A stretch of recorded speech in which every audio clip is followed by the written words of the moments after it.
Hello, we're a team from St. Petersburg, Russia. These are my colleagues, Alexander Proshichev and Shishkov Yegor.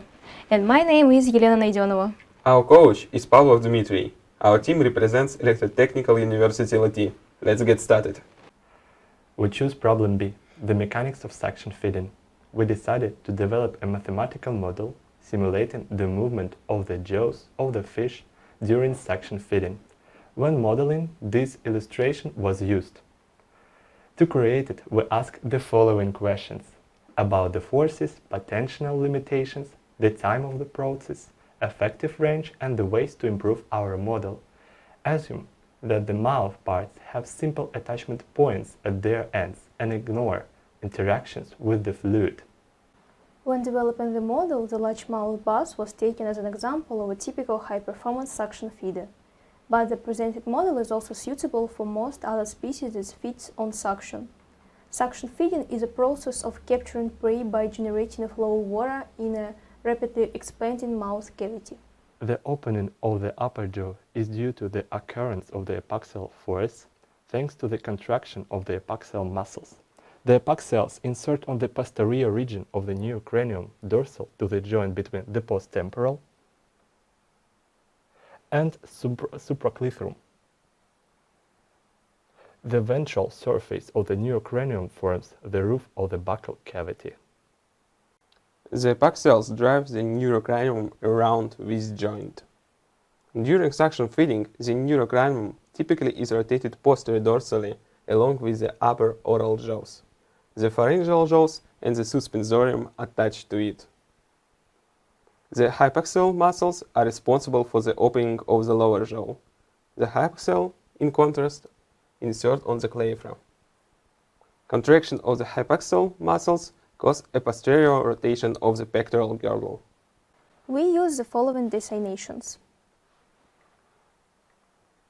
To simplify, we introduce several restrictions within which the model will function. The upper and lower jaws move synchronously. The oral cavity is described by a truncated cone. The fish doesn't move during suction. We don't consider the force of pressure. Described earlier, the movement of the upper jaw occurs due to the rotation of the neurocranium around this joint. This joint we consider the axis of our system, and the back part of the neurocranium is the arm of the liver, L-in, to which the epaxial muscles are attached and the epaxial force is applied, F-epax. We imagine the neurocranium as a half cylinder. It is connected to the L-in arm at the axial point. It is this element that forms the system of livers. The epaxial forces drive the lean liver arm and the half cylinder around the axial point. At the same time, they are static relative to each other. The moment of force of the composed liver system according to the basic equation of the dynamics of rotational motion. On the other hand, the moment of force is by definition equal to this cross product. The final equation has this form. The moment of inertia of such a system is considered as the moment of inertia of the neurocranium that is half of the cylinder. Also, we believe that the L-in liver is weightless. The moment of inertia of a solid cylinder with such an axis is equal to the expression. Let's split the cylinder into two symmetrical halves. The moment of inertia of a system is equal to the sum of the moment of inertia of each its components. Due to symmetry, the moment of inertia of the halves of the cylinder are the same and equal this. Further, according to parallel axis theorem, we transfer the axis to the joint, then the moment of inertia of the neurocranium is equal to this. The modules of the vector product is equal to this. A minus in the equation means that rotation relative to the observer occurs counterclockwise. The neurocranium rotates like that. The epaxial strength of the F-epax depends on two parameters: epaxial physiological cross-section area, PCSA, and the normalized muscle stress, PM. Let's add a simplification to our system. The angle cannot be more than 90 degrees. This angular limit serves as a limitation of the maximum gape width of the fish. Let the initial value of the angle. Then, by simple geometric transformation, we get it. After all transformations, we obtain this differential equation. Now let's express the angular acceleration and consider it modular, because the direction of rotation is not important to us. We cannot solve such a second-order ODE analytically, so we use numerical integration methods. We use a method from the Runge-Kutta family of methods. But before that, let's simplify our ODE by lowering the order. We get a system of that form. It is worth paying attention to the description of the oral cavity of the fish. It can be represented as a truncating cone, the angle at the base and the height of which change with the movement of the jaws. For a numerical description of the model, we use the explicit ELEF method. Before numerical integration, it is necessary to select the initial conditions and parameters. The presented values are experimental data from scientific sources. The ELEF method for the system has this form. The program that performs the task was written in the Python programming language with the connection of the mouth and matplotlib modules. The function of the right part of the second ODE of the system and the ELEF method are presented here. For simplicity, we will assume that the closure of the jaw occurs similarly to the opening. The sum of alpha and theta doesn't exceed 90 degrees. When the program passes this angle value, we change the sign of the function on the right side and set the angular velocity to 0. The graph of the angle versus time obtained during the solution of the ODE system is presented on the screen.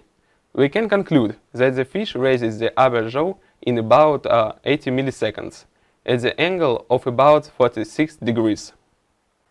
And now we answer the questions.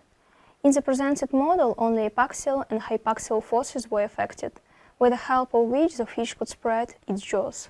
Such forces are applied to the upper jaw and lower jaw, respectively, and are greatest during the entire interval of opening the mouth. It is worth noting that if we consider this model in the environment, then a pressure force in the oral cavity will appear, which will balance the lever system at the moment of maximum gape of the fish's mouth. The fish has a mechanism that doesn't allow it to open its mouth more than a certain angle. Also, the speed of opening the mouth depends on the speed of the rotation of the lever system, limited by characteristics of this system, such as apaxial and hypaxial forces, and the length of their arms. Based on the graph of the angle versus time, an approximate estimate of the shortest time interval will be the time of 155 milliseconds. To answer this question, we use the regularity derived in Alexander's article on the evolution of the suction range. The formula for calculating the effective range is so.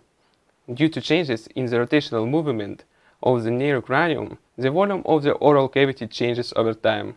Therefore, we have deduced the relationship between the change in the angle of rotation and the volume of the truncated cone.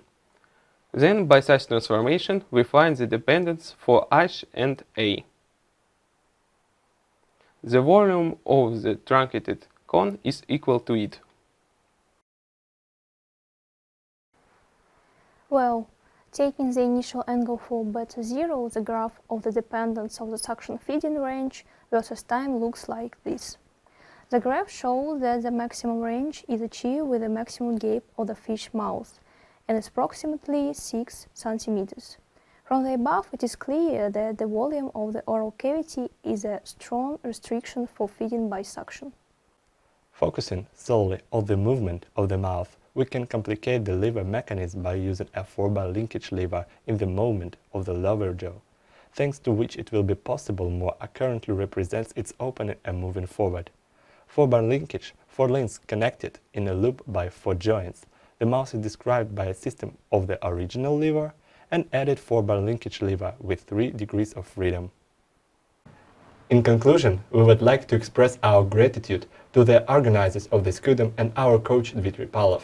It was an unforgettable experience. We are so proud to participate in such a wonderful event. Goodbye!